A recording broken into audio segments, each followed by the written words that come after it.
created such a hoax, here is a rundown of the surviving crew members. Number 1. Francis Richard Scobie, commander of the Challenger space shuttle.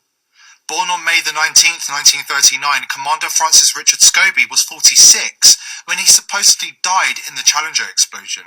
He would be 75 years old if he were alive today. Strangely, there's a man also named Richard Scobie, the CEO of a Chicago marketing advertising company called Cows and Trees, who bears a striking resemblance, factoring in the 30-year time-lapse, to Commander Richard Scobie.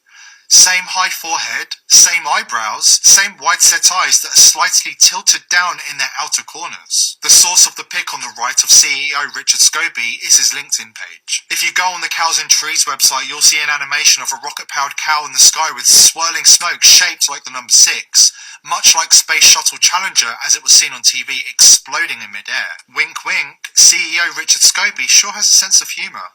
Number 2, Michael J. Smith, pilot of Challenger. Born on April the 30th, 1945, Challenger pilot Michael John Smith was 41 years old when he supposedly died in the explosion. There's a man also named Michael J. Smith who bears a striking resemblance to astronaut Michael J. Smith. Same horizontal eyebrows, same grey-blue eyes, same vertical indentation in the tip of his nose. This Michael J. Smith is a professor, retired, of industrial and systems engineering at the University of Wisconsin-Madison. Astronaut Michael J. Smith would be 70 years old if he were alive today. Well, guess what? There just so happens to be a 69-year-old Michael J. Smith whose address includes Madison, Wisconsin.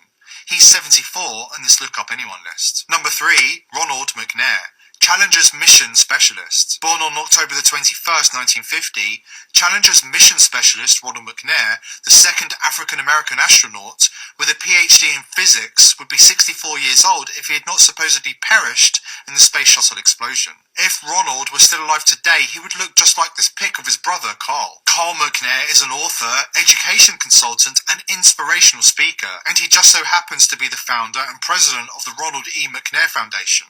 How convenient. Number 4, Ellison Onizuka, Challenger Mission Specialist. Another Challenger Mission Specialist, Ellison Onizuka, the first Japanese-American astronaut, also has a look-alike brother named Claude. Born on June the 24th, 1946 in Hawaii, Ellison would be 68 years old today if he had not supposedly died in the Challenger explosion. If Ellison was still alive, he would look just like this pic of his younger brother, Claude. Same eyebrows, same eyes, same crow's feet wrinkles, same nose, even the same hair parting. Claude Onizuka is living out his days as a Liquor Adjudication Board member of the Department of Liquor Control, County of Hawaii, Hilo, Hawaii. Number 5, Judith Resnick, Challenger Mission Specialist. Born on April the 5th, 1949, Challenger Mission Specialist Judith Arlene Resnick, with a PhD in electrical engineering, was the first Jewish American astronaut to go into space and the second female American astronaut. She would be 66 years old today if she had not died in the explosion. Except if she is alive today, it's not difficult to imagine that after 29 years, astronaut Judith Resnick would look like Arthur Lyman Professor of Law Judith Resnick at Yale Law School. Dark curly hair, dark eyes, same eyebrow shape, same lines on both sides of the face extending up from the jaw. When you compare the voices and mannerisms of astronaut Judith Resnick and Professor Judith Resnick, the similarity becomes undeniable. We looked through Ancestry.com's 241 death records for the last name Resnick, but we can't find the Social Security Death Index for astronaut Judith Resnick or any other Judith Resnick. Number 6, Sharon Krista McAuliffe, Challenger Payload Specialist. Born on September the 2nd, 1948, Sharon Krista McAuliffe was a social studies teacher at Concord High School in New Hampshire when she was selected from over 11,000 applicants to participate in the NASA Teacher in Space project. If Challenger had not exploded, she would be the first teacher in space.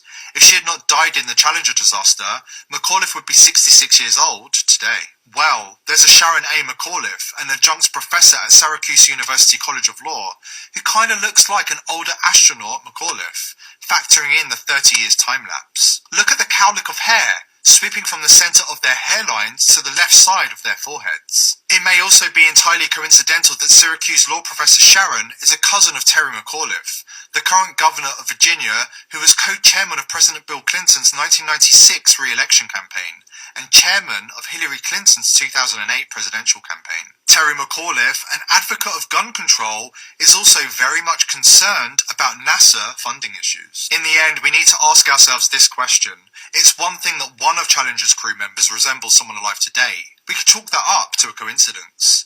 But it's another thing entirely that 6 members of the Challenger crew have doppelgangers who are alive and in some cases with exactly the same names.